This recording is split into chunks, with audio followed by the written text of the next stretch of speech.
I sat down to watch a television show with my children. Within the first 3 minutes of the show, the commercials start.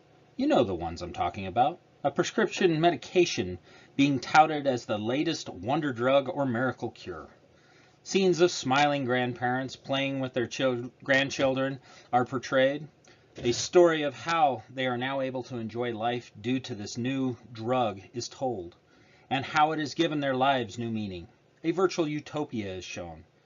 Then, in about the last 3 seconds of the advertisement, a list of possible debilitating and horrible side effects are read by a speed reader so fast that you are unable to catch about 2/3 of them. In most cases, this includes death. Should prescription medication advertising direct to the consumer be allowed?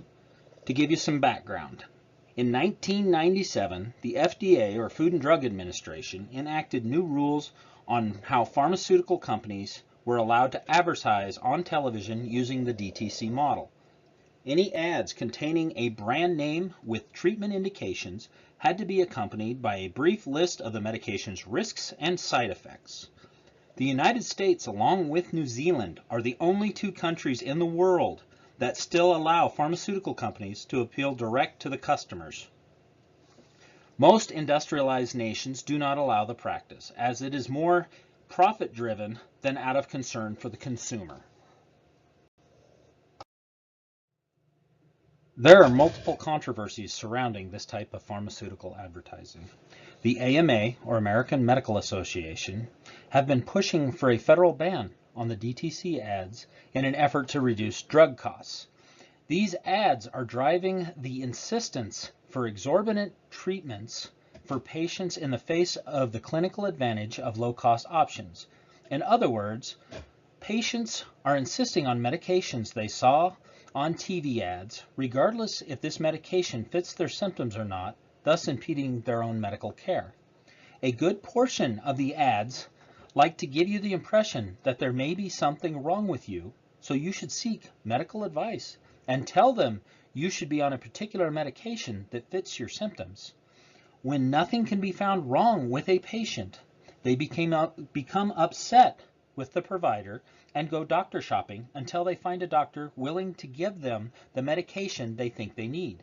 These hypochondriac patients have every ailment under the sun and now have a new source of rare disorders and treatments to draw upon in these ads. One FDA survey stated that the DTC ads do tend to make some patients more involved in their health care. If they see something on TV, they are more likely to seek a consult from a healthcare provider. However, another article in Urology Times this time showed evidence of men exposed to the DTC ads for testosterone therapy were influenced to seek medical help, thus showing a rise in prescriptions for treatment of the malady, whether they showed a clinical need for it or not. Primary research was conducted using a survey with the option to expound on questions should the participants feel the need to do so. To answer the question, should prescription medication advertising be allowed? 4 participants from the local region were chosen to represent the views of prescribing healthcare providers, i.e. doctors. The providers that were chosen all have numerous years of experience in their professions, and I have worked with them in a professional capacity in the past, making them willing participants in the research. One provider was from Powell, Wyoming, 1 was from Cody, Wyoming, and 2 were from Billings, Montana. All were chosen to try and diversify their population. 2 were male and 2 were female. The surveys were conducted in the private accommodations at their care facilities. 3 participants were chosen, all of whom were known to me to be on multiple medications to represent the consumer patient population. Their surveys were conducted in the comfort of their homes. Though the participants were all known to me, I chose them at random to prevent bias. I pulled their names out of a hat, basically, then approached them to see if they would be willing to participate in my research project.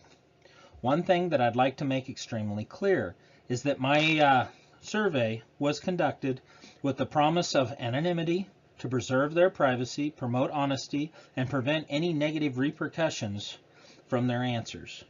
The survey questions asked the participants are listed on the bottom of this slide. Note all participants were encouraged to expound on their answer if they wished. The attached graph represents the participants' provider and consumer responses to the questions. The general results show a considerable difference between the opinions of healthcare providers and the perceptions of the patient consumer. The only time that the correlation of the two groups agree 100% is when they are asked if the direct-to-consumer ads increase a patient's involvement in their healthcare decisions. The results show that the consumer patients feel that the information received in the DTC ads are helpful, whereas the providers tend to disagree with that assessment.